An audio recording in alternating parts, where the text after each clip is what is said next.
Are they there? Are we?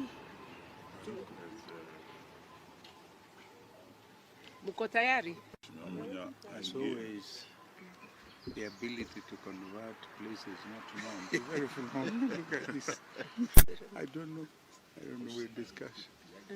You make them all of a sudden a very unique place. Yeah. It is.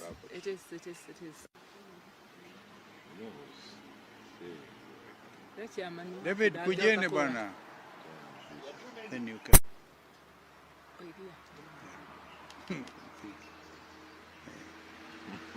When it is now so many things, I will give.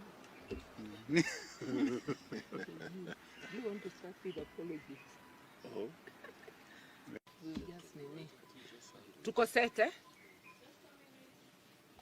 Let's do setting up. Oh. You come. So, second a quick positive. No. Let's. Yes. Yeah.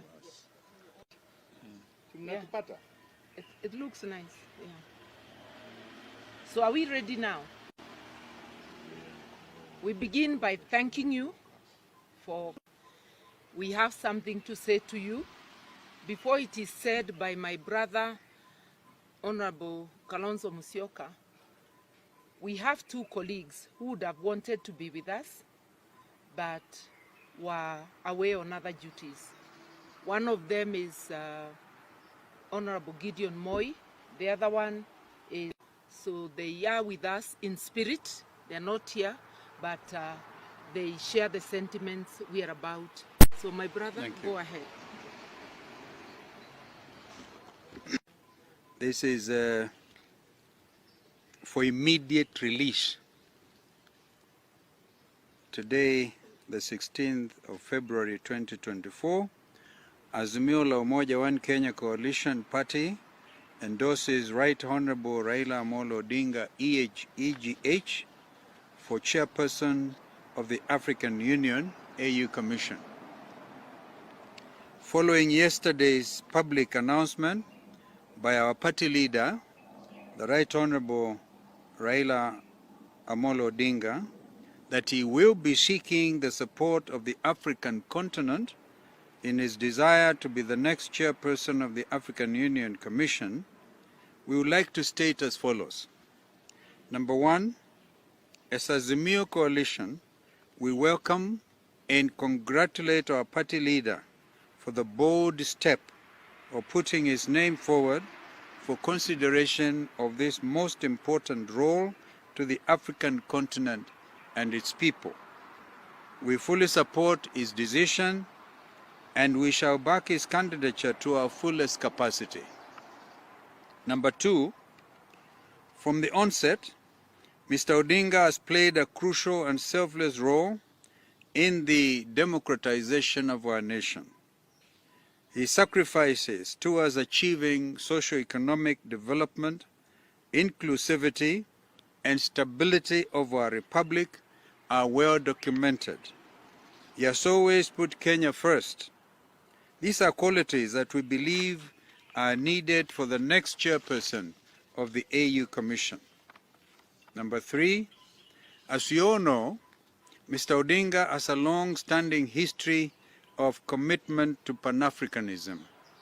We believe that as the AU chairperson, he will leverage his Pan-Africanism vision of identity and inclusivity to achieve, I quote, an integrated, prosperous and peaceful Africa driven by its own citizens and representing a dynamic force in the global arena, end of quote.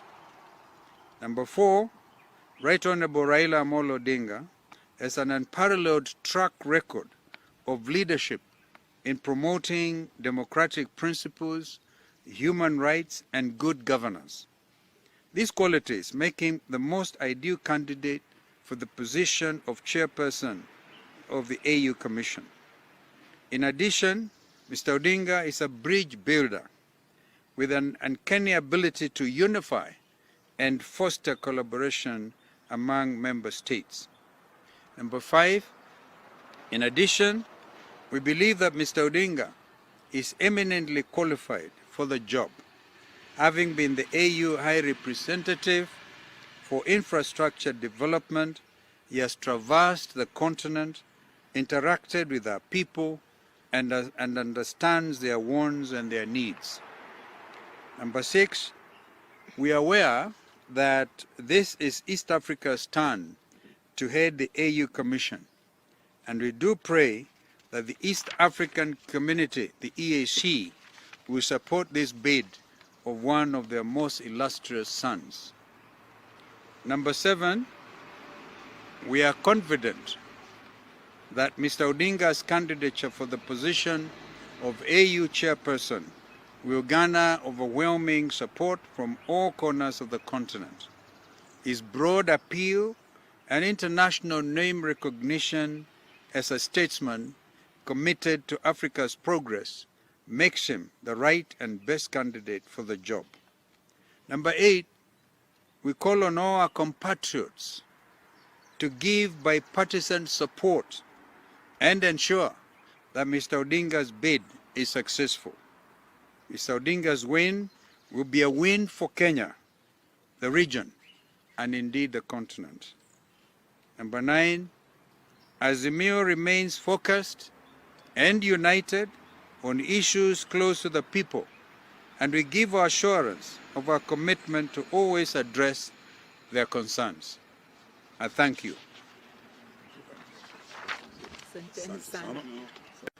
Thank you. Weekend jema. Weekend jema. Tulikuwa tumekubaliana ikiwezekana iwe as very clear as that, bila kuongeza. Thank you, General. Ladies and gentlemen, I can only add that I have been consulting widely among friends. As the General said, he is one of my closest friends on the continent. And I intimated to him that if there should be interest, I will myself be keen to serve the continent of Africa. Mainly because as a Pan-Africanist, I believe strongly that Africa is playing in a league that it should not play. That Africa deserves better. Africa is we can say, the cradle of humanoid species. The first human who walked on this earth was an African. And Africa is also the cradle of human civilization. The Africans started using steel and steelwares before any other human beings elsewhere started doing so. Africa is the richest continent on the planet Earth in terms of minerals and general raw materials. It is a paradox that the richest in terms of resources is also the poorest. This is something that we need to reverse. And it can only be reversed if we as a continent marshal all our resources for the faster socio-economic growth of our continent. And African economies can complement each other. I have served the AU in the capacity as infrastructure high representative. That position gave me a good advantage to be able to learn about each and every African continent, country, what they have, the comparative advantages, and so on. And I believe that working together with all these countries, we can be able to emancipate Africa. There is right now brain drain out of our continent. It is also actually appalling to see young African people drowning in the Mediterranean in search of greener pastures out of the continent. This is something that can also be reversed. Those are the ones that can get to the Mediterranean. Some perish on the Sahara. Yeah. So before they get to the Mediterranean. But all the same, the fact is that they end up all dying. It's a tragedy that ought to be reversed. And because of all these considerations that I am inclined to accept the challenge, should the leadership of Africa want my services, I am ready and offer myself to be of service to this continent.